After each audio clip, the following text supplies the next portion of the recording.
Bismillahirrahmanirrahim. Assalamualaikum warahmatullahi wabarakatuh.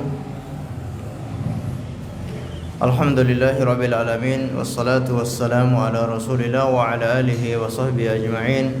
Allahumma 'allimna ma yanfa'una wanfa'na bima 'allamtana wa zidna 'ilman ya rabbana wa aslih lana sha'nana kullaha wa la takilna ila anfusina tarfata 'ain. Ma'asyiral muslimin wal muslimat, kaum muslimin dan muslimat yang semoga dimuliakan oleh Allah Azza wa Jalla. Marilah kita terus bersyukur kepada Allah Subhanahu wa taala yang telah memberikan kita kekuatan, kesempatan, taufik dan hidayah sehingga kita bisa menuntut ilmu syar'i, belajar ilmu agama yang kita harapkan semoga menjadi ilmu yang bermanfaat sehingga bisa kita amalkan sebagai bekal untuk menghadap kepada Allah Azza wa Jalla.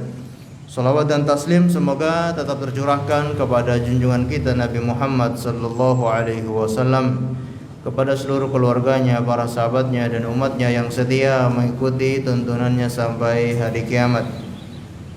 Ma'asyiral muslimin dan muslimat yang dimuliakan oleh Allah, seperti biasanya kita lanjutkan pengajian rutin di setiap hari Sabtu membahas kitab At-Tauhid yang ditulis oleh Syekh Muhammad bin Abdul Wahhab rahimahullahu taala. Dan insyaallah kita akan memasuki bab yang ke-15, yaitu tiada seorang pun yang berhak disembah selain Allah Subhanahu wa taala. Insyaallah sudah ketemu semuanya. Bab 15, tiada seorang pun yang berhak disembah kecuali atau selain Allah.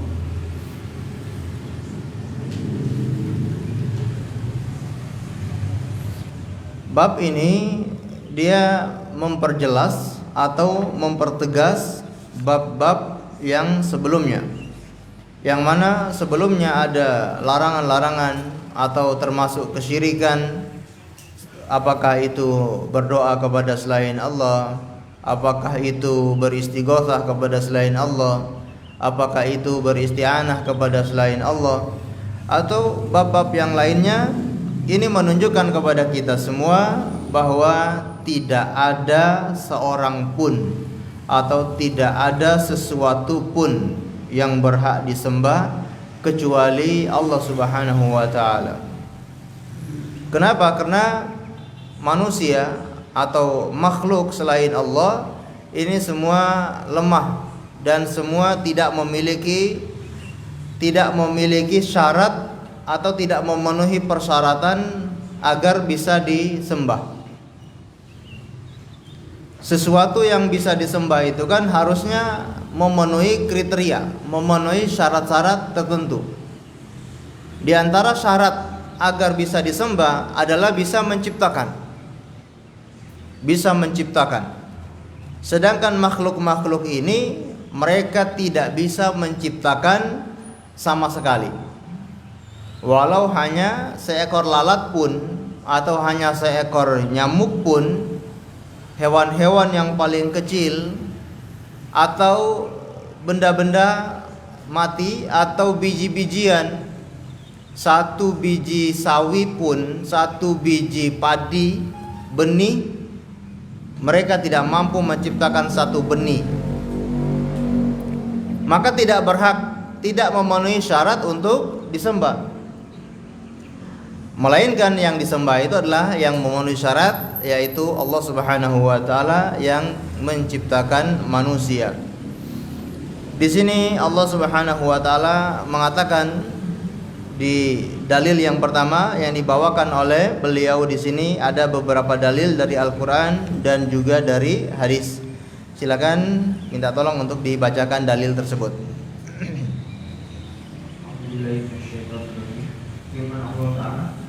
Yushrikuna ma la yakhluqu syai'an wa hum yukhlaqun wa la yastati'una lahum nasran wa la anfusahum yansurun.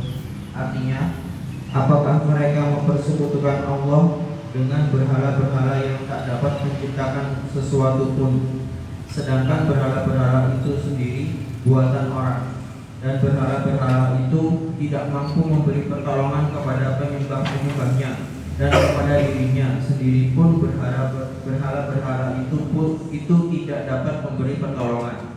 Al-A'raf 191 192. Baik. Dalil yang pertama yang dibawakan oleh muallif di sini adalah firman Allah Subhanahu wa taala dalam surat Al-A'raf ayat 191 sampai 192, yaitu ayusyrikuna ma la yakhluqu syai'an wa hum yukhlaqun. Apakah mereka menyekutukan Allah dengan sesuatu yang la yakhluqu syai'an, yang tidak bisa menciptakan sesuatu pun, wa hum yukhlaqun, dan sesembahan-sesembahan mereka itu diciptakan. Wala yastati'una lahum nasran wala anfusahum yansurun, dan mereka tidak bisa memberikan pertolongan. Apakah pertolongan ala wala anfusahum, atas diri mereka, wala anfusahum yunsurun, dan mereka tidak bisa menolong kepada orang lain. Mereka tidak bisa memberikan pertolongan kepada dirinya sendiri, wala anfusahum yansurun, dan juga tidak bisa menolong kepada orang lain. Atau sebaliknya, mereka tidak bisa memberikan pertolongan kepada orang lain, bahkan untuk dirinya sendiri pun mereka tidak mampu menolong diri mereka sendiri. Ini sangat lemah dan tidak memenuhi persyaratan untuk dijadikan sebagai sesembahan. Karena yang dijadikan sebagai sesembahan itu harus mampu menciptakan. Sedangkan di alam semesta ini tidak ada yang membantu Allah, apalagi selain Allah, yang bisa menciptakan sesuatu pun yang ada di muka bumi ini. Semua ini diciptakan oleh Allah Subhanahu wa taala.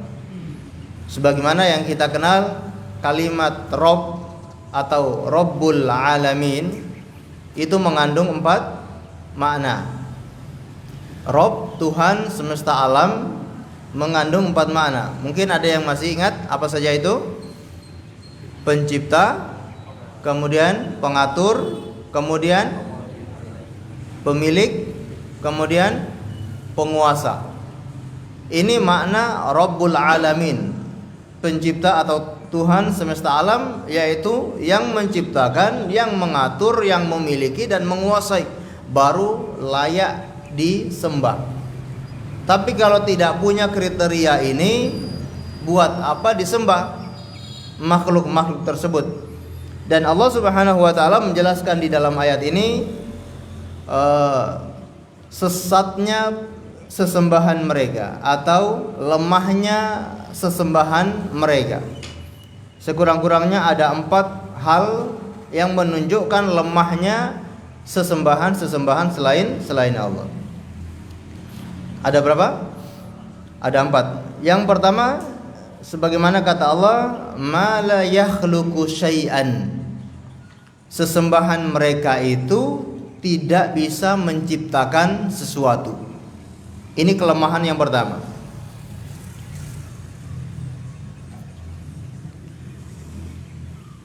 Mala yakhluqu syai'an, tidak bisa menciptakan sesuatu pun. Dan di sini syai'an itu nakirah. Nakirah yang memberikan makna adalah apapun itu, sekecil apapun. Apapun itu, sekecil apapun itu, sesembahan-sesembahan ini tidak mampu menciptakan. Kemudian kelemahan yang kedua, wahum yukhlaqun, sesembahan-sesembahan itu ternyata diciptakan oleh Allah Subhanahu wa taala. Tidak ada sesembahan mereka yang menciptakan dirinya sendiri. Semua itu yang menciptakan adalah Allah Azza wa Jalla. Contoh saja, sesembahan yang disembah oleh orang-orang kafir. Apakah itu Nabi Isa alaihi salam? Apakah Nabi Isa menciptakan dirinya sendiri? Apakah gara-gara terlahir dari seorang wanita yang tidak memiliki suami, terlahir dari seorang wanita yang tanpa tersentuh oleh manusia, apakah itu berarti layak untuk disembah? Jawabannya tidak. Karena meskipun dia terlahir dari seorang wanita tanpa sentuhan manusia, tapi yang menciptakan itu adalah Allah Subhanahu wa taala. dan dia masih butuh dengan manusia yang lain, yaitu butuh seorang ibu yang melahirkan.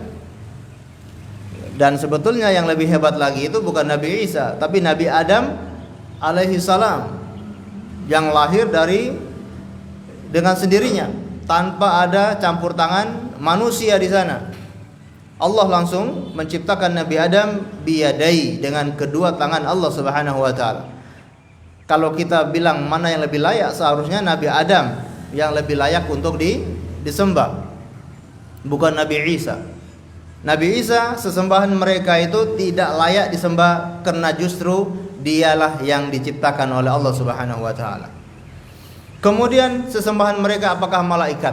Karena sebagian orang-orang kafir, orang-orang musyrik itu menyembah malaikat. Apakah malaikat juga menciptakan diri sendiri? Tidak, ternyata mereka juga diciptakan oleh Allah. Mereka diciptakan dari cahaya. Apalagi sesembahan-sesembahan mereka, berhala-berhala, orang-orang soleh yang mereka jadikan patung-patung itu, semuanya juga diciptakan oleh Allah Subhanahu wa taala. Pohon-pohon keramat, pohon-pohon besar, semua itu Allah yang menciptakan. Wahum yukhlaqun. Ini kelemahan yang kedua. Kelemahan yang ketiga, wala yastati'una lahum nasron. Sesembahan mereka itu tidak mampu memberikan pertolongan kepada mereka. Sesembahan mereka itu tidak mampu memberikan pertolongan kepada mereka. Apakah di dunia maupun nanti di hari kiamat, sesembahan mereka tidak mampu melakukan pertolongan sama sekali. Di dunia, seandainya Allah Subhanahu wa taala ingin memberikan bencana kepada seseorang, tidak ada sesembahan mereka yang bisa mencegah bencana itu agar tidak menimpa kepada seseorang. Ketika Allah ingin mencabut nyawa seseorang, atau Allah mencabut nyawa sesembahan mereka itu, maka sesembahan mereka ini tidak mampu menahan agar jangan dicabut nyawanya. Ya Pak ya. Mereka menyembah Nabi Isa alaihi salam. Allah Subhanahu wa taala yang bisa mencabut nyawa Nabi Isa. Jazakallahu khair. Mereka menyembah Al-Lata wal Uzza wa Manat. Itu semua sudah meninggal atau belum? Mereka semua itu sudah meninggal dunia dan dijadikan patung. Ketika Allah mencabut nyawa mereka, tidak ada yang mampu menahan, tidak ada yang mampu menolak. Atau orang-orang soleh di zamannya Nabi Nuh alaihi salam, ya, mereka semua tidak mampu menahan nyawa mereka. Ini mereka tidak bisa menolong diri mereka sendiri, atau juga tidak bisa menolong orang lain ketika Allah Subhanahu wa taala ingin mendatangkan sebuah musibah. Makanya kita ingat orang-orang musyrik itu ketika mereka berada di kondisi terdesak, di kondisi yang sangat kepepet, yang mereka minta pertolongan adalah kepada Allah Subhanahu wa taala. Ini yang sering kita ceritakan, sebagaimana Husain. Rasulullah pernah bertanya kepada seorang yang bernama Husain, "Ya Husain, kam ilahan ta'budu al-yaum?" Berapa Tuhan yang kamu sembah pada hari ini? Apa kata Husain? Berapa? Sabatun, 7 Tuhan yang saya sembah dalam hari ini. Di mana saja Tuhan itu? Sittatun fil ardi wa wahidatun fis sama. Yang 6 ada di bumi, yang satunya ada di langit. Kata Rasulullah, jika seandainya engkau dalam kondisi terdesak, dalam kondisi genting, di mana engkau akan meminta bantuan? Kata Husain, alladzi fis sama. Aku akan minta bantuan yang ada di langit. Dalam kondisi yang genting itu, berhala-berhala, Tuhan-Tuhan mereka yang banyak itu tidak mampu memberikan pertolongan sama sekali. Ketika Allah ingin menghendaki keburukan kepada seseorang, mereka ini, Tuhan-Tuhan mereka tidak mampu memberikan pertolongan, sehingga mereka meminta pertolongannya langsung kepada Allah. Dalam kondisi apa? Dalam kondisi genting. Atau ketika mereka berada di lautan, diterjang oleh ombak yang besar atau diterjang oleh badai yang besar, mereka minta bantuannya apakah ke Lata, apakah ke Uzza, apakah ke patung-patung itu mereka meminta bantuan? Ternyata tidak, mereka minta bantuan kepada Allah Subhanahu wa taala. Artinya mereka yakin Tuhan-Tuhan mereka itu tidak mampu memberikan pertolongan. Wala anfusahum yansurun. Begitupun tidak bisa memberikan pertolongan untuk dirinya sendiri. Ini kita bicara baru di dunia, apalagi nanti di hari kiamat.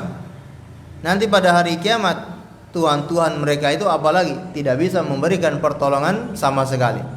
Untuk dirinya sendiri pun tidak bisa memberikan pertolongan, apalagi kepada orang lain. Disebutkan dalam sebuah tafsir, dikatakan ya kepada Nabi Isa alaihi salam, ya, apakah engkau bisa memberikan pertolongan? Kata Nabi Isa, al-yaum nafsi nafsi. Pada hari ini hanya diri saya yang saya perhatikan. Sampai ibunda Maryam pun saya tidak pedulikan. Saya tidak bisa memberikan pertolongan kepada ibunda Maryam, kepada ibu kandungnya sendiri. Ini Nabi Isa yang selama ini mereka sembah, kepada ibu kandungnya sendiri pun tidak mampu memberikan pertolongan, apalagi kepada selainnya.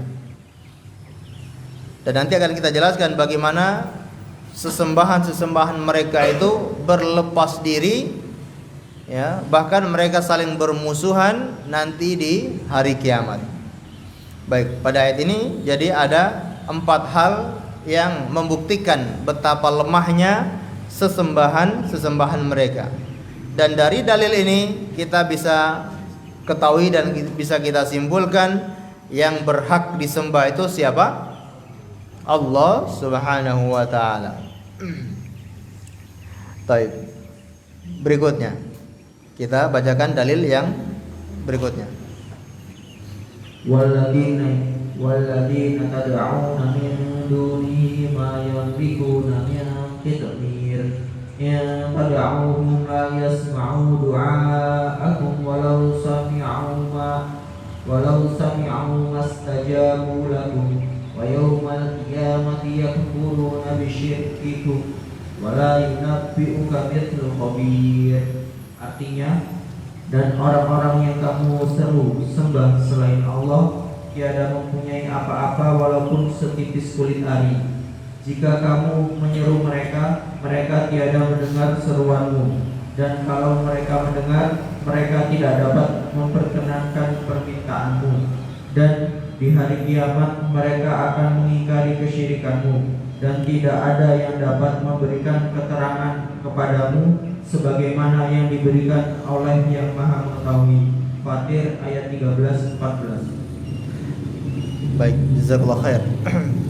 Dalil yang kedua yang membuktikan bahwa tidak ada seorang pun yang berhak disembah kecuali Allah, yaitu firman Allah dalam surat Fatir ayat 13 sampai ayat 14. Kata Allah, walladzina tad'una min dunihi ma yamlikuna min qitmir. Dan orang-orang yang kalian sembah, kalian seru selain Allah, ma yamlikuna, mereka tidak memiliki apapun walaupun min qitmir, walau kulit ari atau selaput kurma, ya. Ada biji kurma, dan setelah biji kurma, sebelum buah kurma itu ada kulit atau selaput tipis, ya, itu kitmir. Dan apalagi kurma itu sudah kering. Kalau kurma ini ketika sudah kering, kulitnya itu sangat tipis, ya, bahkan lebih tipis dari plastik yang paling tipis. Mirip-mirip plastik yang paling tipis, bahkan lebih tipis dari itu, yang sangat mudah untuk sobek. Baik. Mereka yang disembah selain Allah, orang-orang yang mereka seru selain Allah, itu tidak memiliki apapun walau sekulit ari. Di dunia ini yang mereka sembah apakah Nabi Isa, Apakah para malaikat? Apakah para nabi? Apakah orang-orang soleh? Apakah langit? Apakah bintang? Apakah pohon-pohon? Apakah batu-batu besar? Semua itu tidak memiliki sesuatu pun di dunia ini. Kita di dunia ini semua itu milik Allah Subhanahu wa taala. Yang kita pakai, yang kita gunakan itu hanyalah titipan pemberian dari Allah. Murni milik seseorang itu tidak dimiliki seseorang. Bahkan nyawa kita itu pun milik Allah Subhanahu wa taala. Yang paling berharga dalam diri seseorang pun itu titipan dari Allah. Nyawa itu titipan dan itu milik Allah Subhanahu wa taala. Sesembahan ini tidak memiliki sesuatu apapun walau seperti kulit ari. Di dalam Al-Qur'an Allah Subhanahu wa taala memberikan perumpamaan ya mengenai biji kurma ini atau berkenaan dengan biji kurma ini ada 3 perumpamaan. Ada istilah kitmir ini pada ayat yang kita bacakan ini yaitu selaput atau kulit ari. Kemudian dalam ayat yang lain Allah sebutkan dengan nakir.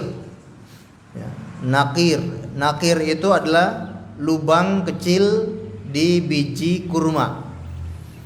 Bapak Ibu mungkin ketika mengkonsumsi buah kurma, ketika lihat di bijinya ada titik kecil atau lubang kecil. Nah, itu namanya nakir. Tidak bisa memberikan pertolongan atau tidak bisa punya kekuatan walau hanya setitik lubang kecil selubang jarum itu yang ada di biji kurma. Atau dalam beberapa ayat yang lain seperti fatil. Fatil itu adalah benang yang ada di tengah-tengah biji kurma. Jadi ada 3 ya. Apa tadi bisa diulangi? Kitmir itu kulit ari, kulit selaput. Kemudian nakir itu titik lubang kecil di biji kurma. Yang ketiga fatil. Fatil ini bahasa Jawa ya. Lele itu punya fatil ya. Apa fatil ya? Benar? Hah? Kumisnya itu ya? Apa bukan? Kumis itu. Bukan kumis ya. Betul namanya fatil itu ya. Ya. Fatil. Ya. Kalau dalam bahasa Arab fatil benang atau seperti tali yang ada di tengah-tengah biji kurma. Itu Allah beri perumpamaan bagaimana sesembahan-sesembahan selain Allah itu tidak punya daya, tidak punya kekuatan, tidak punya apapun dan mereka tidak bisa memiliki sesuatu pun walau hanya sekecil itu. Kemudian kata Allah, in tad'uuhum la yasma'una du'aakum walau sami'u mastajabu lakum wa yawmal qiyamati yakfuruna bisyirkikum wa la yunabbi'uka mithlu khabir. Kemudian di antara kelemahan sesembahan selain Allah, tadi kelemahannya adalah tidak memiliki sesuatu. Ya Pak ya. Ini kelemahan yang pertama di ayat yang kita bacakan tadi. Sesembahan mereka itu tidak memiliki sesuatu pun. Kembali lagi kita ketahui makna Rabb itu tadi ada 4. Pencipta, kemudian pengatur, pemilik dan penguasa. Rabbul Alamin, Tuhan semesta alam, itulah yang memiliki alam semesta ini. Selain daripada Allah tidak bisa atau tidak memiliki sesuatu pun.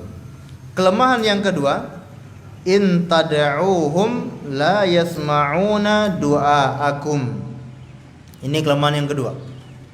Jika kalian berdoa meminta pertolongan kepada mereka, kepada sesembahan selain Allah ini, la yasma'una du'aakum. Mereka tidak bisa mendengar doa-doa kalian. Ini betapa lemahnya sesembahan mereka, tidak bisa mendengar doa-doa mereka.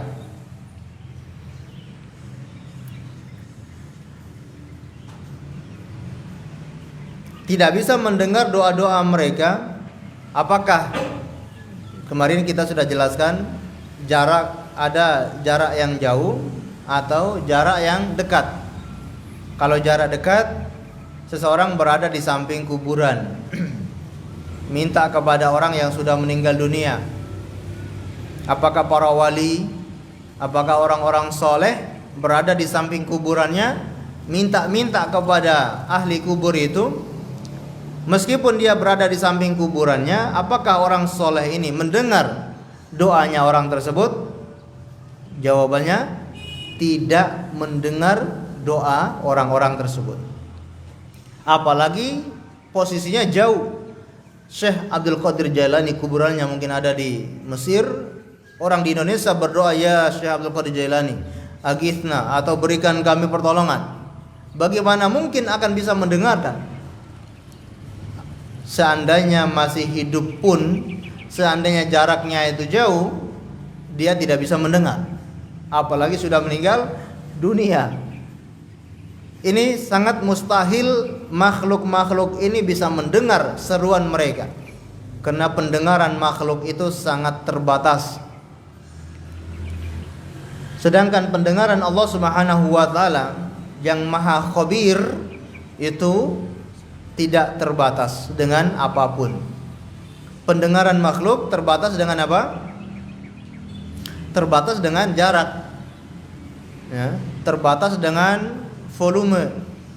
Volume terlalu kecil juga tidak bisa mendengar. Kemudian jarak terlalu jauh juga tidak bisa mendengar. Seandainya saling melihat, ya, satu di atas bukit, satu di lembah, ini saling melihat, dia orangnya ada di atas, dia minta bantuan pun belum tentu orang itu bisa mendengar.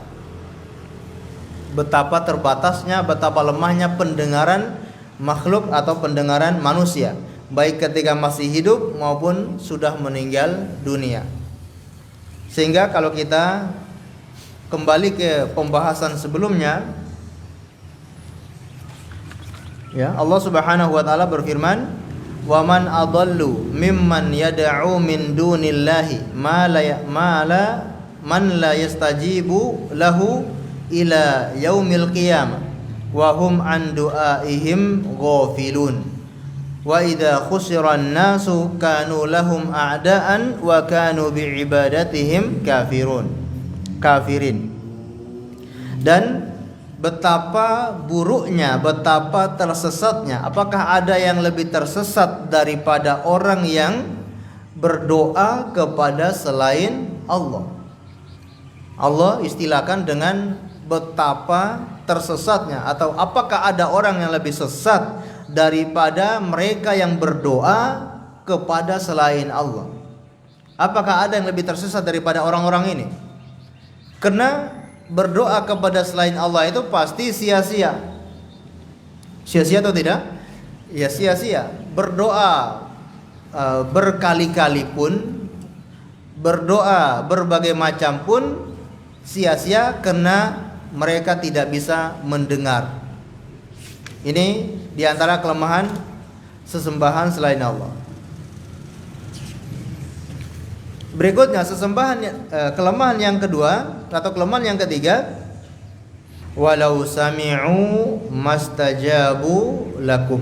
Seandainya mereka mampu mendengarkan pun, mereka tidak akan mampu menjawab, mereka tidak akan mampu menijabahi permintaan, permohonan orang-orang yang berdoa kepada mereka.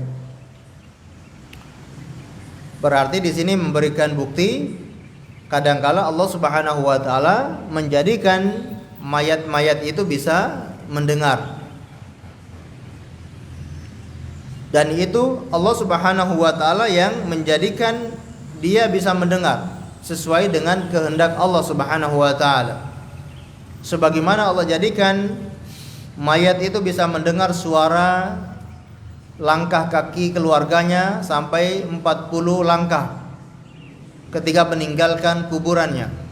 Allah jadikan si mayat itu bisa mendengar suara sendal mereka. Kemudian setelah itu Allahu alam, apakah mereka bisa mendengar lagi atau tidak? Allahu alam. Atau Allah Subhanahu wa taala menjadikan orang-orang kafir yang ada di perang Badar itu, mayat-mayat mereka bisa mendengar ucapan Rasulullah sallallahu alaihi wasallam. Selesai perang Badar, mereka dikumpulkan dalam satu lubang, kemudian Rasulullah menceramai mereka. Apa yang kalian dapatkan wahai orang-orang kafir? Apakah kalian sudah mendapatkan yang dijanjikan oleh tuan-tuan kalian? Apakah kalian mendapatkan dengan sebenar-benarnya? Atau kamilah yang mendapatkan yang dijanjikan oleh Allah Subhanahu wa taala? Sebagian sahabat bertanya, apakah mereka mendengar wahai Rasulullah? Kata beliau, mereka bisa mendengar, tapi mereka tidak mampu menjawab. Ini Allah Subhanahu wa taala yang menjadikan mereka bisa mendengar dengan izinnya.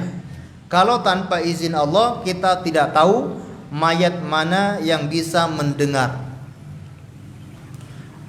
Baik. Kalau ada orang yang berdalil dengan dalil-dalil semacam ini, kalau begitu mayat bisa mendengar, berarti benar. Saya minta kepada mayat, itu nggak ada salahnya. Saya jadikan mayat sebagai perantara, itu nggak salah, karena mayat juga bisa mendengar. Maka kita katakan, kamu tahu kuburan ini, mayat ini bisa mendengar dari mana? Apakah semua mayat itu bisa mendengar? Jawabannya tidak mesti. Hanya mayat-mayat tertentu yang diizinkan oleh Allah dengan kehendak Allah yang bisa mendengar. Atau kondisi-kondisi tertentu Allah jadikan mayat itu bisa mendengar. Selain itu tidak ada yang tahu mayat itu bisa mendengar atau tidak. Seandainya mayat itu bisa mendengar, sesembahan-sesembahan selain Allah itu bisa mendengar, mastajabu lakum, tidak mampu menjawab permohonan kalian, tidak bisa mengijabai permohonan kalian. Ini pun sebagaimana dalil yang kita bacakan tadi, man la yastajibu lahu ila yaumil qiyamah, yang kalian seru selain Allah tidak mampu menjawab sampai kapan? Ila yaumil qiyamah. Kalian berdoa sampai hari kiamat pun mayat-mayat ini tidak mampu menjawab permohonan kalian. Sesembahan kalian, apakah orang-orang soleh, apakah para malaikat, apakah para nabi, semua itu tidak mampu menjawab sampai hari kiamat. Wahum an du'aihim ghafilun, dan mereka lalai dari doa-doa kalian. Sia-sia orang yang berdoa kepada selain Allah. Baik. Ini kelemahan yang ketiga. Kelemahan yang keempat, wa yaumal qiyamati yakfuruna bisyirkikum. Dan nanti pada hari kiamat sesembahan-sesembahan mereka itu yakfuruna bisyirkikum, mengingkari persekutuan kalian. Kalian di dunia menyembah mereka, minta tolong kepada mereka, tapi nanti pada hari kiamat mereka justru mengingkari orang-orang yang berdoa kepada mereka. Nabi Isa alaihissalam nanti pada hari kiamat mengingkari orang-orang yang berdoa kepada Nabi Isa, orang-orang yang menyembah kepada Nabi Isa. Ibunda Maryam mungkin ada yang menyembahnya di dunia, pada hari kiamat mereka semua mengingkari. Bahkan syaitan dan iblis yang sering diikuti oleh manusia, nanti pada hari kiamat pun berlepas diri daripada orang-orang yang mengikuti langkah-langkah syaitan. Akan kita bacakan beberapa dalil yang disebutkan oleh Allah dalam Al-Quran, menunjukkan berhala-berhala, sesembahan-sesembahan mereka itu nanti pada hari kiamat berlepas diri mengingkari apa yang disembah oleh orang-orang di dunia. Sebagaimana Nabi Isa alaihi salam, Allah Subhanahu wa taala berfirman dalam surat Al-Maidah ayat 116.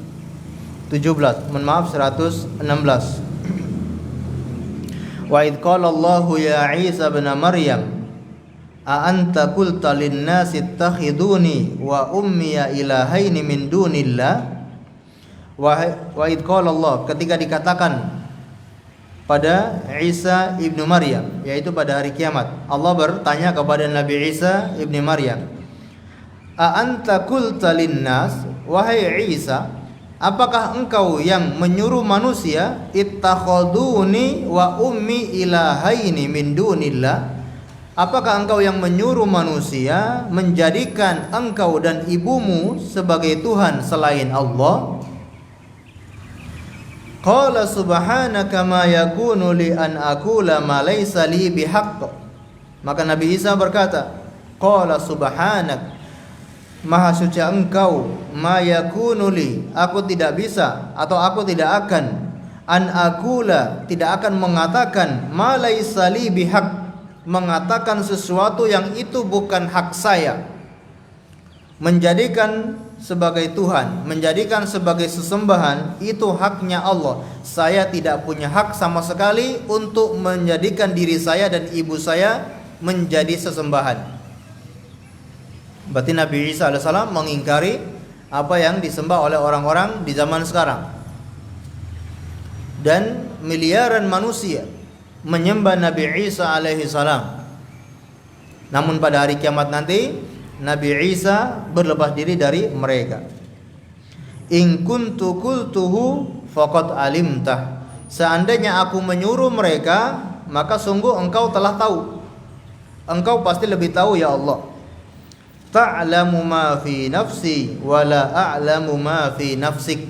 Engkau lebih tahu tentang diriku dan aku tidak mengetahui tentang dirimu. Innaka anta 'allamul ghuyub. Sesungguhnya engkau maha mengetahui hal-hal yang gaib. Baik, ini membuktikan Nabi Isa alaihissalam berlepas diri daripada orang-orang yang menyembahnya. Berikutnya, kepada para malaikat.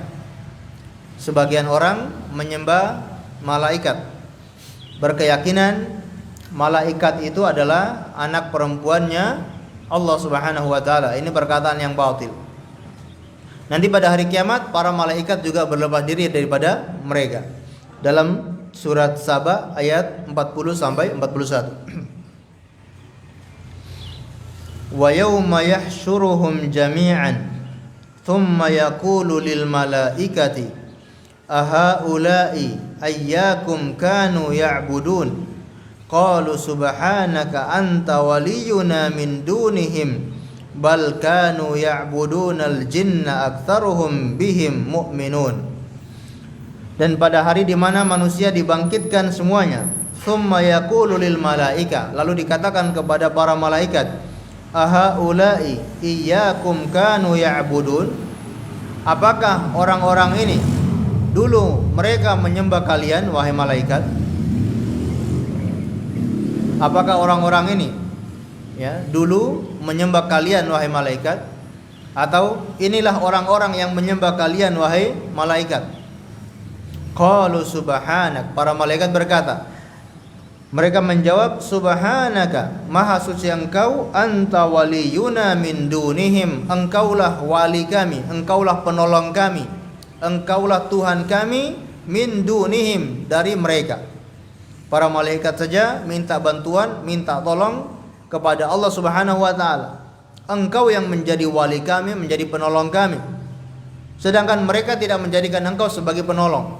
Justru mereka menyembah kepada para malaikat. Bal kanu ya'budunal jin, kata malaikat, bahkan mereka itu ternyata banyak menyembah jin daripada malaikat. Maksudnya bagaimana? Kata para malaikat, justru mereka itu menyembah jin sebenarnya, bukan menyembah malaikat. Kadangkala jin itu datang kepada mereka menyamar sebagai malaikat, mengaku-ngaku sebagai malaikat, lalu orang-orang itu menyembah jin ini. Padahal itu adalah jin tapi mengaku sebagai malaikat. Dan itu betapa banyak yang seperti itu. Orang-orang yang menyembah jin yang mereka merasa itu malaikat, dan mereka saling membanggakan, saya didatangi oleh Jibril, saya didatangi oleh malaikat ini, ya, pakai jubah putih, rambut hitam, kemudian rambut putih juga, ya, jenggotnya putih, lalu mengaku ini sebagai malaikat, langsung percaya dan langsung menyembah sosok tersebut, padahal itu adalah jin. yang merubah sebagai atau mengaku sebagai malaikat. Aktsaruhum bihim mu'minun, ya, yang mana mereka tidak beriman, ya. Ini para malaikat berlepas diri daripada orang-orang yang menyembah mereka. Begitupun syaitan mereka, jin mereka yang dahulu di dunia mengajak manusia untuk menyekutukan Allah, nanti pada hari kiamat mereka juga berlepas diri daripada mereka. Dalam surat Ibrahim ayat yang ke-22, wa qala asy-syaitanu lamma qudhiyal amru innallaha wa'adakum wa'dal haqqi wa wa'adtukum fa akhlaftukum wa ma kana li 'alaikum min sultanin illa an da'awtukum fastajabtum li fala talumuni wa lumu anfusakum ma ana bimusrikhikum wa ma antum bimusrikhi inni kafartu bima asyraktumuni min qabl innadh-dhalimina lahum 'adzabun alim. Berkatalah syaitan ketika qudhiyal amru, ketika diadili di neraka. Berkatalah syaitan ketika diadili di neraka, innallaha wa'adakum wa'dal haqq. Jadi manusia datang kepada para syaitan, datang kepada iblis ini untuk meminta kejelasan, untuk mengadukan perkara mereka. Wahai syaitan, wahai iblis, di dunia engkau yang mengajak kami untuk menyekutukan Allah. Sekarang kamulah yang bertanggung jawab. Mereka sudah berada di neraka, minta tanggung jawab kepada syaitan, minta tanggung jawab kepada iblis.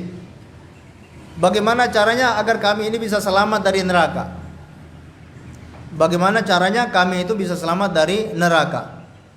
Maka apa kata iblis? Apa kata syaitan? Innallaha wa'adakum wa'dal haq. Sesungguhnya Allah menjanjikan dengan perjanjian yang benar, menjanjikan dengan sesuatu yang pasti, dan aku menjanjikan kepada kalian sesuatu, fa akhlaftukum, lalu sekarang aku ingkari. Kapokmu kapan? Dulu kalian saya janjikan akan dapat begini, kesenangan begini, tapi nanti pada hari kiamat kalian akan merasakan siksaan tersebut, dan saya berlepas diri, saya mengingkari janji saya itu. Wa ma kana li 'alaikum min sultan. Dan waktu di dunia itu saya tidak punya daya, tidak punya kekuatan untuk menggiring kalian. Saya itu hanya membisikkan kepada kalian. Saya enggak narik kalian pergi ke tempat joget, tempat karaoke, enggak. Saya enggak menyuapkan khamar ke mulut kalian, itu saya enggak mampu.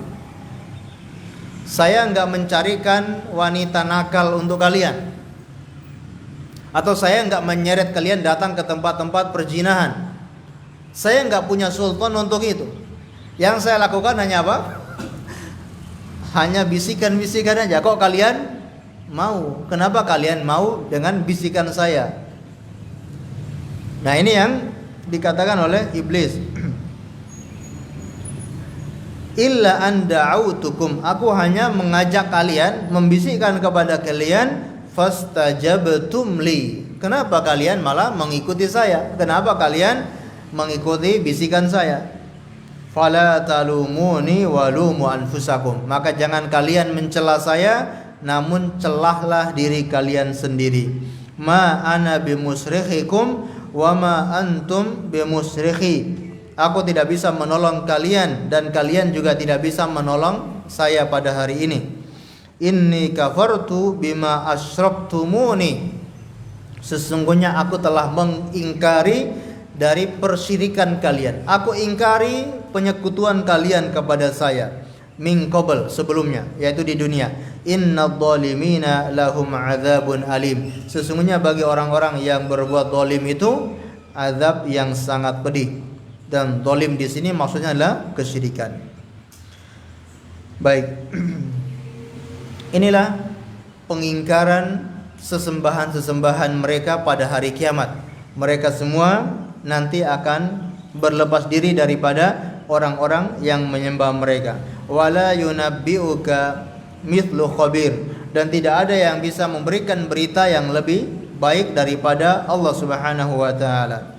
Allah Subhanahu wa taala telah memberikan kabar, memberikan berita, apakah berita di masa lalu, berita di masa depan, berita yang akan datang, berita tentang hari kiamat, berita tentang kejadian-kejadiannya. Semua itu sudah diberitakan oleh Allah dengan detail, dan tinggal kita mengimani berita-berita tersebut. Dan tidak ada yang lebih bagus memberikan berita daripada Allah Subhanahu wa taala.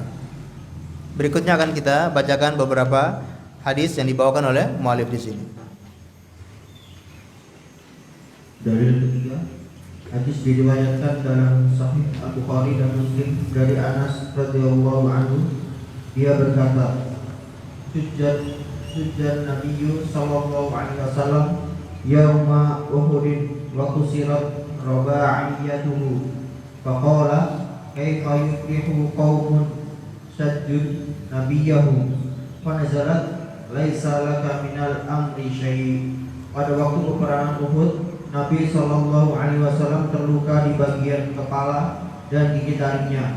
Maka beliau bersabda, bagaimana akan beruntung suatu kaum yang melukai nabi mereka. Lalu turunlah ayat, tak ada sedikit pun campur tanganmu dalam urusan mereka itu. Surat Al-Imran ayat 128. Lanjut. Dan diriwayatkan dalam Sahih Al-Bukhari dari Ibnu Umar radhiyallahu anhu bahwa ia mendengar Rasulullah sallallahu alaihi wasallam setelah terluka di bagian kepala dan gigi taringnya sewaktu perang Uhud, berdoa tatkala mengangkat kepalanya dari ruku pada rakaat terakhir dalam salat subuh. Allahumma la'an fulanan wa fulanan ba'dama yaqulu sami'allahu liman hamidah rabbana walakal hamd. Ya Allah, laknatlah si fulan dan si fulan, yaitu seusai beliau mengucapkan sami'allahu liman hamidah rabbana walakal hamd. Sesudah itu Allah pun menurunkan firman-Nya, laisa laka minal amri syai', ya tidak ada sedikit pun campur tanganmu dalam urusan mereka itu. Al-Imran 128. Dan menurut riwayat lain, beliau mendoakan semoga Safwan bin Umayyah, Suhail bin Amr, dan Al-Harith bin Hisham dijauhkan dari rahmat Allah. Maka turunlah ayat Allah, laisa laka minal amri syai', tidak ada sedikit pun campur tanganmu dalam urusan mereka itu. Al-Imran 128. Nah, barakallahu fiik. Hadis yang dibawakan oleh muallif di sini menguatkan pembahasan kita, yaitu tidak ada seorang pun yang berhak disembah selain Allah. Hadis-hadis yang dibawakan oleh beliau menunjukkan bahwa orang yang paling dekat dengan Allah, orang yang paling dicintai oleh Allah di muka bumi ini, manusia terbaik, yaitu baginda Rasulullah sallallahu alaihi wasallam. Beliau tidak memiliki sesuatu pun, beliau tidak bisa memberikan pertolongan sedikit pun, atau beliau tidak punya kehendak sama sekali di atas kehendak Allah Subhanahu wa taala. Semua tunduk, semua manut, patuh di bawah ketentuan dan ketetapan Allah Subhanahu wa taala. Allah Subhanahu wa taala yang berhak menghendaki untuk memberikan hidayah. Allah yang berhak menghendaki untuk memberikan kesesatan kepada seseorang. Allah berhak untuk menolong orang lain, menolong seseorang, atau berhak untuk menyiksa seseorang. Itu semua adalah hak prerogatif. Hak khususnya Allah ya. Kesulitannya. Itu hak khususnya Allah Subhanahu wa taala. Sampai Nabi Muhammad pun tidak punya hak dalam masalah ini. Sebagaimana hadis yang dibawakan oleh beliau di sini, yaitu diriwayatkan dari Anas ibni Malik berkata, Sujjan Nabiyyu sallallahu alaihi wasallam yauma Uhudin wa kusirat ruba'iyatuhu. Rasulullah sallallahu alaihi wasallam pada waktu perang Uhud, yaitu terluka di bagian wajah beliau. Ada yang bilang dipukul kepalanya, ada yang mengatakan dipukul keningnya, ada yang bilang dipukul pipinya, dan semua itu sama. Artinya wajah, muka itu terkena pukulan yang sangat keras dari orang-orang kafir. Kok bisa Nabi Muhammad terkena pukulan? Nah, karena ketika itu kaum muslimin diserang dari dua arah, dari belakang, dari depan dan dari belakang. Pertanyaannya, bukankah kaum muslimin itu selalu jago di dalam strategi perang? Memang betul, strategi perang yang diterapkan oleh Rasulullah itu sangat berhasil. Tapi di sana ada sedikit kesalahan, yaitu pasukan pemanah yang tidak taat kepada perintah Rasulullah sallallahu alaihi wasallam.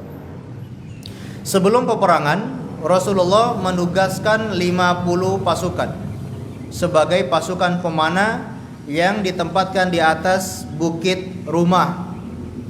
Sekarang ya namanya Bukit Rumah. Kalau dulu Bukit Ainain. Kalau Bapak Ibu umroh nanti berada di Jabal Uhud, ada bukit kecil ya di dekat lembah. Itu namanya bukit, sekarang namanya Bukit Rumah, Jabal Rumah. Ditempatkan 50 pasukan di sana untuk sebagai pemanah. Kalau zaman kita sekarang ini sniper. Ya, bertugas sebagai sniper. Dengan strategi ini, karena Rasulullah sangat paham orang-orang kafir itu menyerang dari arah Mekah, sedangkan kaum muslimin menjadikan Bukit Uhud ini sebagai tameng dari belakang. Mereka di depannya Bukit Uhud, jadi tidak mungkin diserang dari belakang. Kaum muslimin hanya bisa diserang dari depan. Di belakangnya sudah ada Gunung Uhud. Hanya ada satu celah, yaitu lembah yang ada di dekat Bukit Rumah. Kalau mereka bisa memutari lembah ini atau memutari bukit ini, mereka bisa menyerang dari belakang. Maka beliau menugaskan 50 pasukan untuk menghalangi kalau ada yang ingin menyerang dari belakang. Baik. Pertempuran terjadi dan kemenangan diraih oleh kaum muslimin di awal peperangan. Mereka lari kocar-kacir, lari ke belakang, bahkan meninggalkan seluruh harta bendanya termasuk kaum wanita mereka. Padahal terkenal di kalangan bangsa Arab, ketika berperang, hidup atau mati tidak boleh lari meninggalkan wanita. Wanita mereka itu sangat terhormat, terjaga, tidak boleh mereka tinggalkan begitu saja. Tapi ketika perang Uhud, saking mereka ketakutan, lari kocar-kacir, meninggalkan harta benda yang banyak sekaligus kaum wanita-wanita mereka. Ketika sudah lari, kaum muslimin merasa sudah terjadi kemenangan. Mereka mengumpulkan apa? Harta ghanimah. Ketika mengumpulkan harta ghanimah, pasukan yang ditugaskan sebagai pemanah melihat itu, merasa ini perang sudah selesai. Waktunya kita untuk ikut mengumpulkan harta ghanimah. Padahal Rasulullah sudah berpesan di awal peperangan, jangan kalian turun. Walau kalian melihat kami dimakan oleh burung-burung pemakan bangkai, kalian jangan turun. Tapi inilah kekhilafan sebagian sahabat Nabi sallallahu alaihi wasallam. 40 diantaranya turun karena berdalil ini kan perang sudah selesai. Pesan Rasulullah tadi itu kan kalau perang belum selesai. Ini perang sudah selesai. Hati-hati. Ketika kita ingin mentakwilkan perkataan Rasulullah, hati-hati. Sebagian orang atau kebanyakan orang mengatakan jenggot ini kan di masa Rasulullah. Rasulullah perintahkan kita laki-laki untuk memanjangkan jenggot. Itu kan di masa itu banyak peperangan untuk membedakan antara kaum muslimin dengan non muslim, yaitu dengan adanya jenggot. Lah sekarang kan nggak ada perang lagi, ngapain pakai jenggot? Nah hati-hati, ini takwil-takwil yang berbahaya. Sama seperti sahabat yang mengatakan perang kan sudah selesai, tapi akibatnya apa yang terjadi? Melakukan kesalahan yang besar. 40 turun, Khalid bin Walid yang dari awal Khalid masih sebagai panglima perangnya pasukan kafir, melihat ada celah, dan dia dari awal memang memperhatikan orang-orang pemanah ini. Kalau ada celah dia akan serang dari belakang. Khalid bin Walid beserta 200 pasukan berkuda menyerang 10 orang yang masih tersisa di atas bukit rumah ini, membunuh mereka semua, lalu dia mulai menyerang dari belakang. Bendera pasukan kafir yang tadinya sudah jatuh diangkat kembali oleh Khalid bin Walid. Benderanya sudah tegak, lalu pasukan kafir yang sudah lari ke belakang melihat benderanya diangkat, mereka kembali menyerang dari depan. Berarti sekarang diserang dari depan dan dari belakang. Dalam kondisi inilah Rasulullah sampai terjatuh, sampai terkena pukulan, ya, bahkan diisukan sudah meninggal dunia. Namun dengan izin Allah beliau selamat, dan para sahabat menjadikan badan mereka sebagai tameng melindungi Rasulullah sallallahu alaihi wasallam. Yang terkena hanyalah wajah beliau, dan wajahnya mengeluarkan darah sampai giginya itu ada yang patah.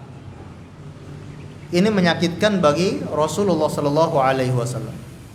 Yang menyakitkan itu tidak hanya fisiknya, tapi batinnya tersakiti. Kenapa?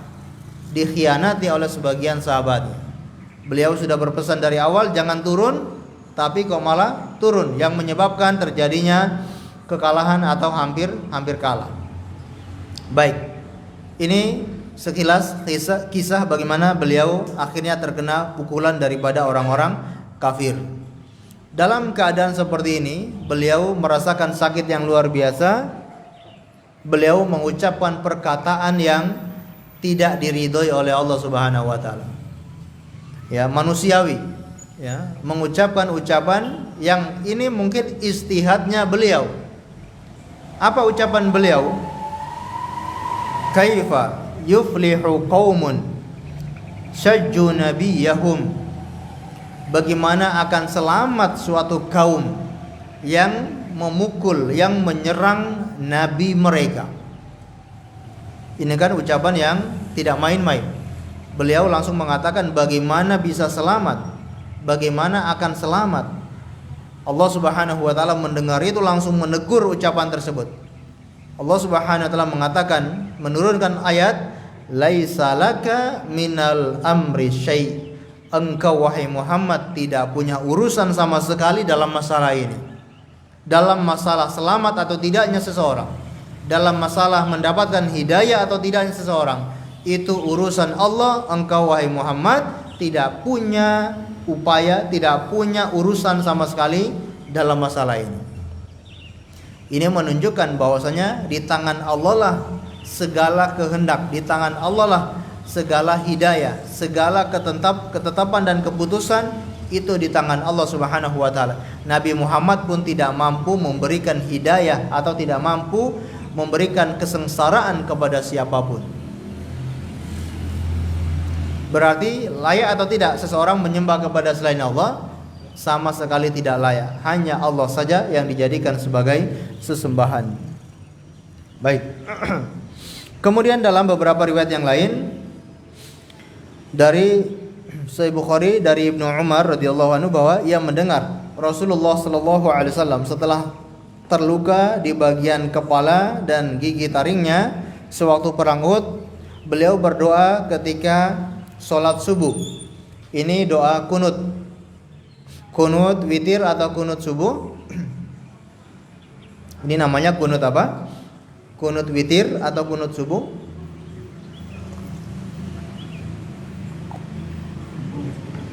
Kunut subuh kena waktu subuh. Kunut itu boleh atau tidak? Boleh. Baik. Ini namanya kunut nazilah. Kunut nazilah, mendoakan keburukan kepada orang-orang kafir. Nah, bertepatan kunutnya itu di waktu subuh. Jadi bukan kunut subuh ya, tapi kunut nazilah bertepatan di waktu subuh. Kunut nazilah itu bisa dilakukan di waktu sholat mana saja.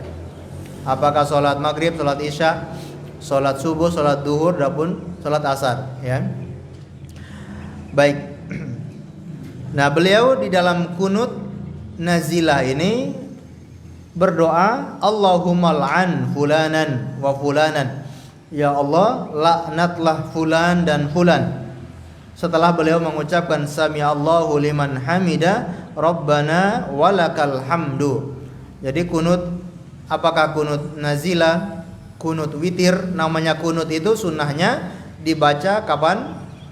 Setelah bangkit dari ruku. Sami'allahu liman hamida, selesai membaca doa Rabbana walakal hamdu, doa i'tidal, baru boleh mulai membaca kunut. Apakah kunut witir ataupun kunut nazilah. Sedangkan kunut subuh itu pendapat yang kuat tidak dianjurkan, ya, kunut subuh. Bahkan sebagian sahabat menilai itu adalah bid'ah. Ya bunai hadza bid'atun, wahai anakku, ketika dia bertanya kepada ayahnya, wahai ayahku, engkau sholat di belakang Abu Bakar, engkau sholat di belakang Umar, engkau sholat di belakang Utsman, apakah engkau tahu mereka itu berkunut? Atau engkau juga sholat di belakang Rasulullah, apakah engkau tahu mereka itu kunut waktu subuh? Kata sahabat ini, ayya bunayya hadza bid'atun, wahai anakku, ini adalah bid'ah, perkara baru yang diada-adakan. Baik, maka sebaiknya jangan kunut ketika subuh. Meskipun ada sebagian ulama yang menganjurkan kunut subuh, tapi yang paling kuat jangan kita melakukan kunut subuh. Baik, beliau melaknat fulan dan fulan, maka Allah Subhanahu wa taala menurunkan firman-Nya, laisa laka minal amri syai', engkau tidak punya urusan dalam masalah ini, atau engkau tidak boleh ikut campur sedikit pun dalam urusan ini. Ataupun dalam riwayat yang lain, beliau mendoakan semoga Sufyan bin Umayyah, kemudian Suhail bin Amr dan Al-Harith bin Hisham, ya, dijauhkan dari rahmat Allah Subhanahu wa taala. Beliau melaknat tadi di hadis di atas fulan. Siapa mereka fulan ini? Di antaranya adalah di hadis yang lain, yaitu Sofwan bin Umayyah, Suhail bin Amr dan Harith bin Hisham dilaknat oleh Rasulullah sallallahu alaihi wasallam. Allah Subhanahu wa taala langsung menurunkan ayat, laisa laka minal amri syai', engkau tidak punya urusan dalam masalah ini sedikit pun. Baik, ini ada 3 riwayat. Kalau kita berbicara mengenai sababun nuzul, maka sababun nuzul ayat surat Ali Imran ayat 128, apa sababun nuzulnya?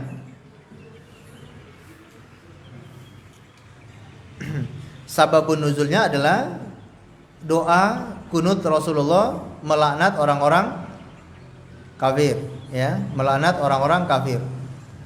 Atau riwayat yang di atas tadi, yaitu perkataan Rasulullah, bagaimana seseorang itu akan selamat, mereka telah menyerang nabi mereka. Kalau kita mempelajari dalam kitab Ulumul Quran, berbicara tentang sababun nuzul, di sana ada pembahasan, yaitu satu ayat sebabnya itu banyak. Ayatnya cuma satu, namun sebab turunnya itu banyak. Maksudnya banyak riwayat. Ada pembahasan semacam itu. Contohnya seperti pembahasan yang kita pelajari ini, sebabnya bermacam-macam atau sebabnya berlain-lain. Ada sebab mengatakan, karena Rasulullah mengatakan, kaifa yuflihu qaumun sajju nabiyahum, akhirnya turun laisa laka minal amri syai'. Ada yang bilang sebabnya karena Rasulullah berdoa di dalam kunut subuh, kunut nazilah, melaknat fulan dan fulan, ya. Dan seterusnya. Ini banyak riwayat mengenai sababun nuzul dan tidak bertentangan sama sekali. Ya, tidak bertentangan sama sekali. Karena sababun nuzul itu maknanya bisa berarti ayat ini laisa laka minal amri syai' itu sebab turunnya karena peristiwa ini, peristiwa perang Uhud. Atau kadangkala maknanya cuma untuk menafsirkan. Contohnya begini, kita katakan atau seorang perawi mengatakan sababun nuzul hadhil ayah kadza wa kadza. Sebab turunnya ayat ini adalah karena ini dan ini. Kalau seperti ini kita maknai betul-betul ini sebagai sababun nuzulnya. Bisa dipahami? Sebab turunnya ayat ini adalah karena ini dan ini. Maka kita pahami ayat ini sebab turunnya karena ini, karena sebab ini. Ada halnya sebabun nuzul itu diartikan sebagai tafsiran daripada ayat ini. Ayat ini cocok dengan kejadian ini. Ini belum tentu jadi sababun nuzul. Bisa dipahami ya? Ayat ini cocok dengan kejadian ini. Ini ingin menafsirkan kalau ayat ini maknanya itu berkenaan dengan kejadian ini. Bukan berbicara tentang sababun nuzul ayat ini adalah karena ini. Puyang ya? Ya. Baik, intinya ada banyak riwayat yang berbicara tentang sababun nuzul ya, atau ada satu ayat sababun nuzulnya banyak ya. Ayatnya cuma satu, yaitu apa tadi? Laisa laka minal amri syai'. Ayatnya cuma itu, tapi sababun nuzulnya ada 3 riwayat. Nah, itu semua tidak bertentangan sama sekali, tidak bertentangan satu sama yang lain. Baik, yang mana muallif membawakan kisah ini, membawakan riwayat ini ingin menunjukkan kepada kita kalau Rasulullah pun tidak mampu memberikan hidayah atau tidak mampu menyesatkan seseorang, tidak mampu membuat orang itu dapat hidayah, tidak mampu membuat orang itu tersesat. Dan terbukti Allah Subhanahu wa taala akhirnya memberikan hidayah kepada orang-orang yang telah dilaknat oleh Rasulullah. Mereka semua akhirnya masuk Islam dan membela agama Islam. Termasuk di perang Uhud, banyak orang-orang kafir yang ikut perang Uhud. Setelah itu banyak juga yang akhirnya masuk Islam. Tadi kita cerita Khalid bin Walid itu kan masih berada di mana? Khalid bin Walid yang justru menyerang dari belakang. Maka Allah tegur ketika beliau mengatakan bagaimana suatu kaum itu akan selamat, mereka bisa menyerang nabi mereka. Allah tegur, engkau enggak punya urusan sama sekali dalam masalah ini. Akhirnya seperti Khalid bin Walid mendapatkan hidayah dan membela Islam. Wahsy, budak ya yang dimerdekakan gara-gara membunuh pamannya Hamzah. Wahsy yang sangat dibenci oleh Rasulullah karena membunuh pamannya sendiri Hamzah bin Abdul Muthalib ya, membunuh pamannya Hamzah. Beliau ya sangat lama untuk bisa menatap wajah Wahsy ini. Tidak senang ketika melihat Wahsy, beliau memalingkan mukanya karena enggak senang lihat Wahsy karena membunuh paman beliau. Akhirnya Wahsy pun masuk Islam. Dan banyak lagi yang memerangi nabi mereka tapi akhirnya mendapatkan hidayah.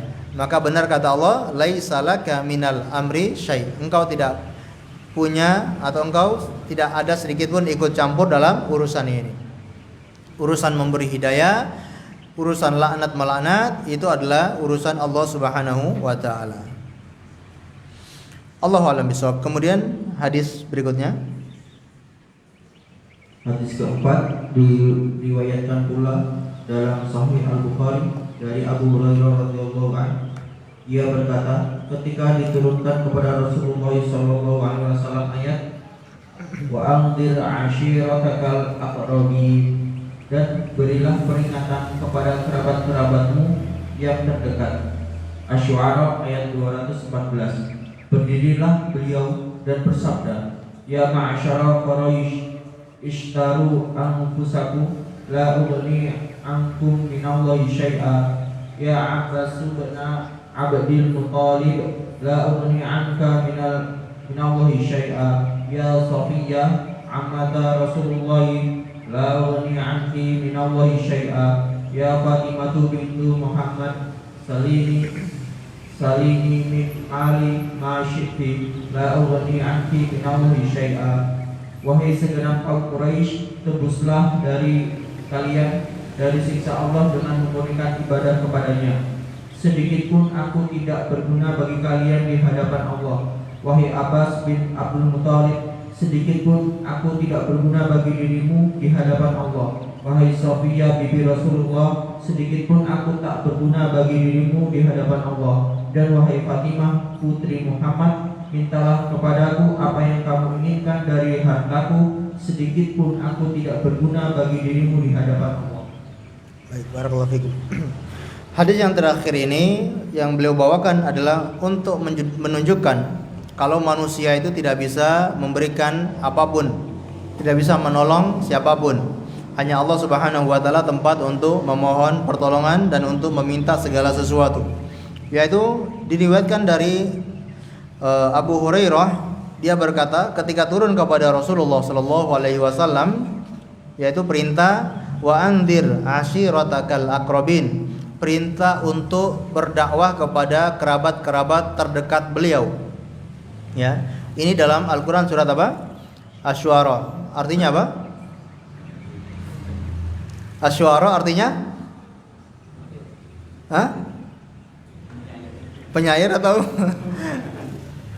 Betul, artinya penyair bukan pemusik, ya, beda. Baik. Maka beliau berdiri, ya, dan bersabda. Dalam beberapa riwayat beliau berdiri di Bukit Sofa. Ya, beliau berdiri di Bukit Sofa lalu bersabda, "Ya ma'syara Quraisy, wahai orang-orang Quraisy, istaru anfusakum la ugni ankum minallahi syai'a." Tebuslah diri kalian dari azab Allah. Sesungguhnya aku tidak bisa menolong kalian sedikit pun dari siksa Allah Subhanahu wa taala. Orang-orang Quraisy yang nasabnya paling dekat dengan Rasulullah sallallahu alaihi wasallam tidak bisa memberikan pertolongan kepada mereka. Kemudian ya Abbas ibni Abdul Muttalib, wahai Abbas ibni Abdul Muttalib, paman Rasulullah sendiri. Kata beliau, la ugni anka minallahi syai'a, aku tidak bisa menolong engkau dari siksa Allah sedikit pun. Kemudian beliau memanggil bibinya, ya Safiyah ammata Rasulillah sallallahu alaihi wasallam, wahai Safiyah bibinya Rasulullah sallallahu alaihi wasallam, la ugni anki minallahi syai'a, aku tidak bisa menolong engkau di hadapan Allah sedikit pun. Kemudian orang yang terdekat yaitu putri beliau sendiri, ya Fatimah binta Muhammad, wahai Fatimah binti Muhammad, salini min mali ma syi'ti, kalau masalah harta, kalau masalah dunia, mintalah kepada saya sekehendakmu. Kalau masalah dunia apapun minta kepada saya sanggup menjalankan, saya sanggup lakukan. Engkau minta harta, engkau minta rumah, minta kendaraan, saya mampu berikan. La ugni anki minallahi syai'a, tapi di hadapan Allah nanti pada hari kiamat di akhirat aku tidak bisa menolongmu sedikit pun. Ini memberikan pelajaran kepada kita bahwa Rasulullah Nabi Muhammad, orang yang paling dicintai oleh Allah, tidak bisa memberikan pertolongan kepada siapapun. Maka kita sendirilah yang bisa menolong diri kita dengan menyembah kepada Allah saja dan tidak menyekutukan dengan Allah sesuatu apapun. Dan dari sini juga bahwasanya nasab itu tidak bisa menjadi jaminan. Jangan berbangga-bangga dengan nasab, dengan beranggapan nasabnya ahlul bait, nasabnya habaib, ya, nasabnya habib tidak bisa memberikan pertolongan di hadapan Allah Subhanahu wa taala. Yang bisa memberikan pertolongan adalah amal saleh, yaitu tauhid, kemudian menjauhi perbuatan syirik, menjauhi perbuatan bid'ah, itu baru bisa menolong kita di hadapan Allah. Tapi kalau nasabnya ahlul bait, nasabnya habaib, tapi melakukan kesyirikan, tetap saja dia masuk neraka. Nasabnya ahlul bait, tapi dia melakukan kebid'ahan, tetap dia mendapatkan siksaan dari Allah Subhanahu wa taala. Nasab tidak bisa menjamin sama sekali. Orang-orang yang paling dekat dengan Rasulullah seperti Abu Lahab, kurang dekat apa dengan Rasulullah nasabnya? Orang Quraisy sekaligus paman Rasulullah, tapi dia malah masuk neraka.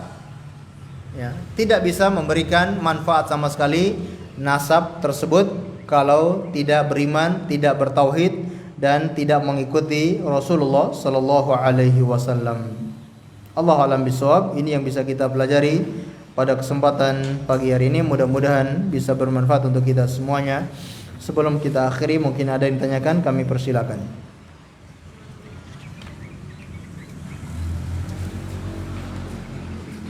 Assalamualaikum warahmatullahi wabarakatuh. Waalaikumsalam warahmatullahi wabarakatuh. Materi yang diberikan. Izin bertanya Ustaz, apakah yang tadi tentang bahayanya mentakwil ucapan Rasulullah. Nah, apakah sama dengan seseorang yang Ustaz menakwil tentang perintah untuk taat kepada pemerintah? Jadi zaman dahulu dibedakan dengan zaman sekarang. Sekarang kan demokrasi, jadi terkesan bebasnya untuk mengkritik pemerintah. Itu dia. Taib. Perkataan Rasulullah apakah berupa qaulun, berupa perintah, berupa perkataan, atau berupa perbuatan? Ya, beliau mencontohkan suatu ibadah, mencontohkan suatu perbuatan untuk diikuti, atau berupa takrir, ketetapan dari beliau, ya, yang kita istilahkan dengan sunnah. Ini semua berlaku kapanpun, dimanapun, sampai hari kiamat. Ucapan Rasulullah, perbuatan Rasulullah, takrir Rasulullah itu berlaku sampai hari kiamat.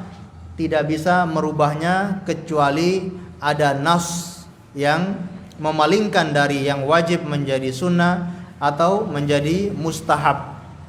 Hanya itu saja, ya. Zaman yang berubah, keadaan yang berubah, tempat yang berubah, semua tidak bisa merubah perintah Rasulullah, tidak bisa merubah perkataan Rasulullah sallallahu alaihi wasallam. Di saat beliau mengucapkan wajibnya seseorang itu taat kepada pemimpin, ketika ingin menasihati seorang pemimpin misalkan, maka ambillah tangannya lalu berdua-duaanlah dengan pemimpin tersebut, alias jangan terang-terangan kalau ingin menasihati pemimpin. Apakah di zaman sekarang sudah demokrasi, akhirnya kita bebas mengkritik pemerintah tanpa memperhatikan tadi perintah Rasulullah itu? Jawabannya tidak boleh tetap. Kita tetap melakukan apa yang diperintahkan oleh Rasulullah, dan tidak boleh seseorang itu menasihati dengan terang-terangan kepada pemimpinnya. Meskipun pemimpinnya zalim, pemimpinnya berkhianat, pemimpinnya merampas harta rakyatnya, tetap berlaku nasihat ini secara diam-diam, tidak boleh nasihat secara terang-terangan. Tetap berlaku, ya. Dan begitu pun hal-hal yang lainnya, ya. Misalkan seseorang di zaman dahulu riba itu haram dan diharamkan oleh Allah dan juga Rasulnya Shallallahu Alaihi Wasallam. Lalu di zaman sekarang kita beralasan nggak mungkin kita ini berlepas dari riba, semuanya serba riba, ya. Dan akhirnya dia mengatakan riba itu nggak apa-apa. Ini jelas keliru. Beda ya antara sebuah hukum boleh atau tidak dengan keterpaksaan. Ya. Contoh misalkan kita di pemerintahan ini berhukum dengan hukum Pancasila, berhukum dengan hukum Undang-Undang Dasar. Kriminal atau hukum apapun itu mengikuti hukum pemerintahan. Apakah yang mencuri di penjara, yang membunuh juga mungkin di penjara. Kalau dalam hukum Islam itu ada hukum tersendiri. Yang membunuh akan dikisos. Kemudian yang mencuri kalau mencapai nisab akan dipotong tangannya. Yang berzina akan dicambuk, dan kalau yang sudah menikah akan dirajam. Yang minum khamr akan dicambuk. Baik, di zaman kita sekarang ya, hukumnya sudah demokrasi.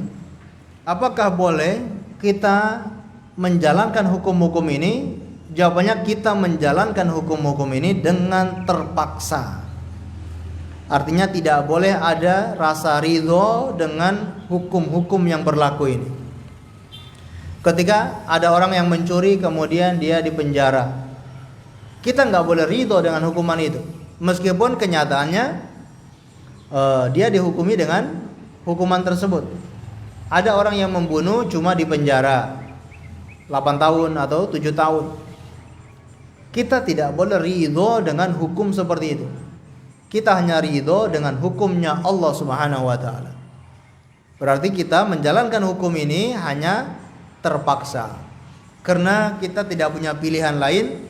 Kita hanya bisa menjalankan hukum yang sudah ditentukan oleh pemerintah.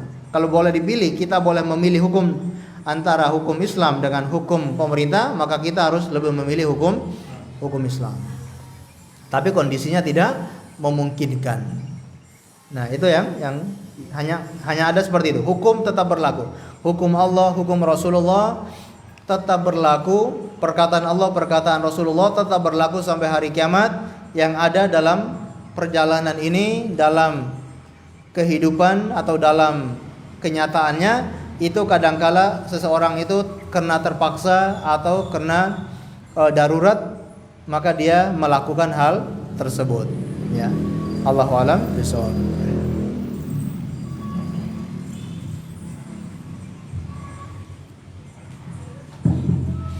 Assalamualaikum warahmatullahi wabarakatuh. Waalaikumsalam warahmatullahi wabarakatuh. Nanti di akhir nanti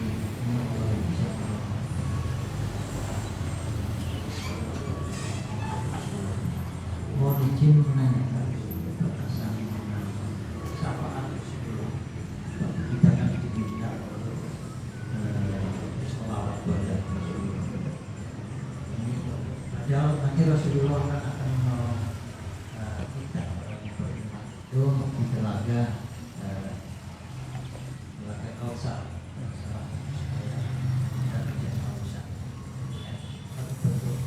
Bentuk pertolongan dari Rasulullah. Ini mohon izin dikaitkan tadi Allah yang semuanya dari Allah. Syafaat ini bagaimana batasannya? Baik. Karena Rasulullah jelas-jelas akan menolong. Baik. Mohon maaf.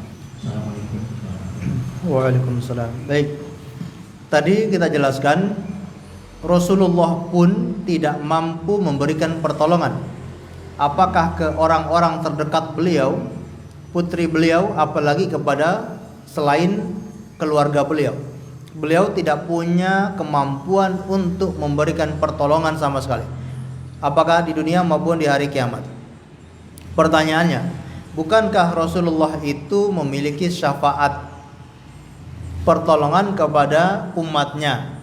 Dan ada dalam hadis-hadis yang sahih, beliau bisa memberikan syafaat.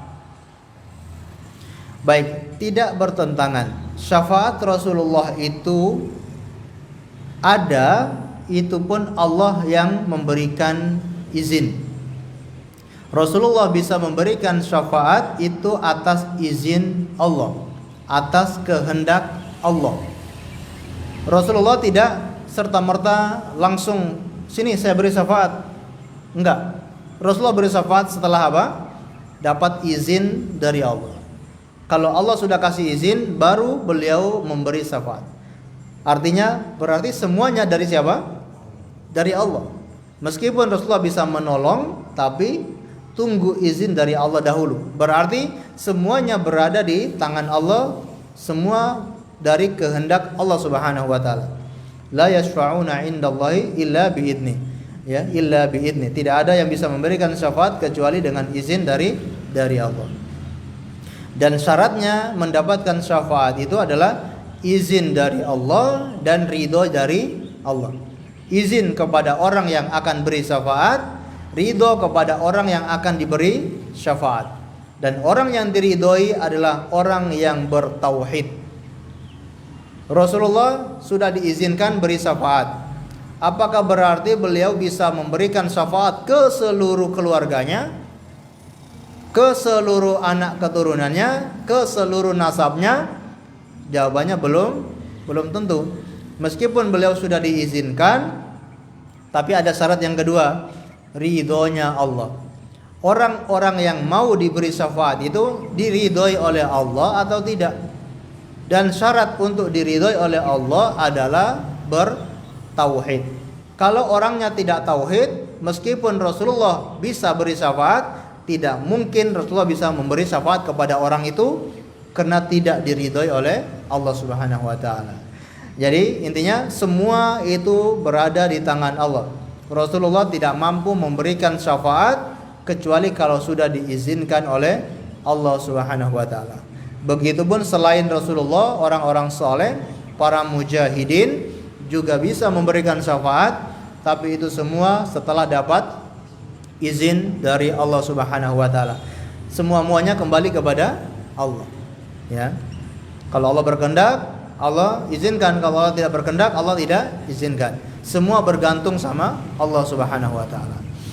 Allahu a'lam bishawab. Mungkin cukup? Sampun ya. Baik, kita akhiri dengan membaca doa kafaratul majlis. Subhanakallahumma bihamdika asyhadu an la ilaha illa anta astaghfiruka wa atubu ilaik. Wa sallallahu ala nabiyyina Muhammad wa ala alihi washabihi wasallam. Terima kasih atas segala perhatiannya. Mohon maaf atas segala kekurangannya. Assalamualaikum warahmatullahi wabarakatuh.